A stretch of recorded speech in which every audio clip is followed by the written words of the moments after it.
শ্যামলী ছোটবেলা থেকেই ভিন্ন রকমের ছিল। পড়াশোনার পাশাপাশি খেলাধুলায় ছিল তার অদম্য ঝোঁক। যখন অনেকেই মেয়ে হয়ে মাঠে নামাকে অসম্মান আর ঝুঁকি মনে করেছে, তখন শ্যামলী হাতে তুলে নিয়েছিল হ্যান্ডবল। সেই ছোট গ্রাম থেকে শুরু হওয়া যাত্রা তাকে পৌঁছে দিয়েছে বড় মঞ্চে। স্কুল, কলেজ ও জেলা পর্যায়ে একের পর এক জয়, হাতে জমেছে অসংখ্য সনদ, মেডেল আর পুরস্কার। 2024-25 শিক্ষাবর্ষে ঢাকা শিক্ষা বোর্ড আয়োজিত আন্তঃকলেজ প্রতিযোগিতায় ফরিদপুর জোনে তার দল চ্যাম্পিয়ন হয়। নড়াইল জেলার হয়ে খেলার সুযোগও পেয়েছে শ্যামলী। কিন্তু এই সব কিছু অর্জন করতে গিয়ে শ্যামলীকে শুনতে হয়েছে কঠিন বাস্তব কথা। মেয়ে মানুষ মাঠে খেলবে কেন? সমাজের বাঁকা দৃষ্টি আর কটূক্তি যেন তার প্রতিদিনের লড়াই।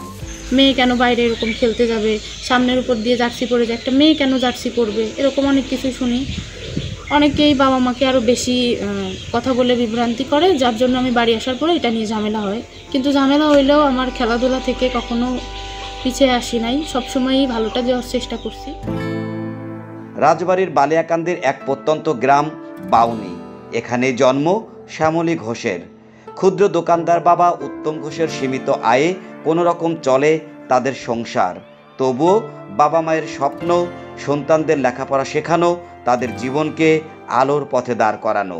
ও অনেক ছোটবেলা থেকে খেলাধুলায় ওর মনোযোগ আছে এবং ও অনেক জায়গা থেকে সে অনেক পুরস্কারও পেয়েছে বা কয়েকবার ঢাকায়ও গেছে ওর দলকে নিয়ে ওর নিজ ক্ষমতায়। সেই ক্ষেত্রে আসলে আমি ওর খেলাধুলার দেখে যে আমিও চেষ্টা করতেছি যে ও যাতে একটু অনেক দূরে এগিয়ে যায়। তা অনেকেই বলে মেয়েকে তো বিয়ে দিয়ে দিলি হয়, এসব করার দরকার কি, টাকা পয়সা নেই কিছু না, এসব করা। তারপরে ওর বাবার একটু স্বপ্ন, মেয়ের একটু স্বপ্ন, এই জন্যই এটা করে। আসলে ছোটো থেকেই ওর ইচ্ছা ও হ্যান্ডবল খেলবে। তো আমাদের পরিবারের সাপোর্ট আছে ঠিকই, কিন্তু গ্রামের লোকজন তো এটা ভালো চোখে দেখে না।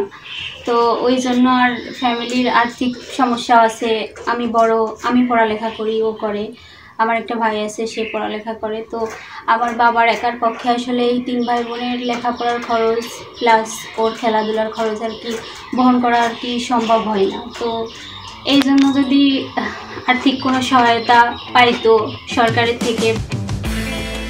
শ্যামলী জানে খেলাধুলা শুধু বিনোদন নয়, এটা তার স্বপ্ন পূরণের পথ, নিজের জীবন বদলে দেওয়ার শক্তি।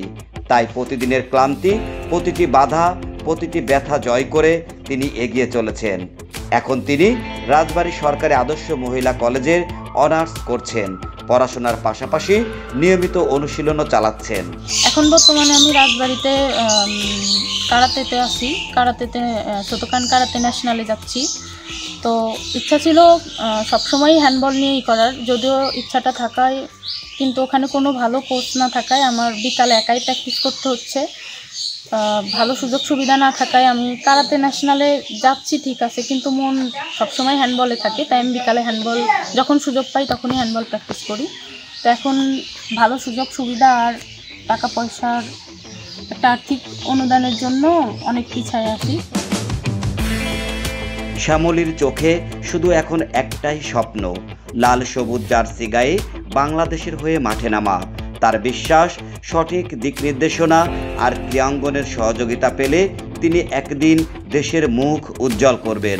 সব বাধা বিপত্তি উপেক্ষা করে শ্যামলী দেশের গণ্ডি পেরিয়ে আন্তর্জাতিক ক্রীড়াঙ্গনেও নাম লেখাবে, এমনটি প্রত্যাশা আমাদের। রাজবাড়ী থেকে মোহাম্মদ সোহেল মিয়া, বার্তা24.com।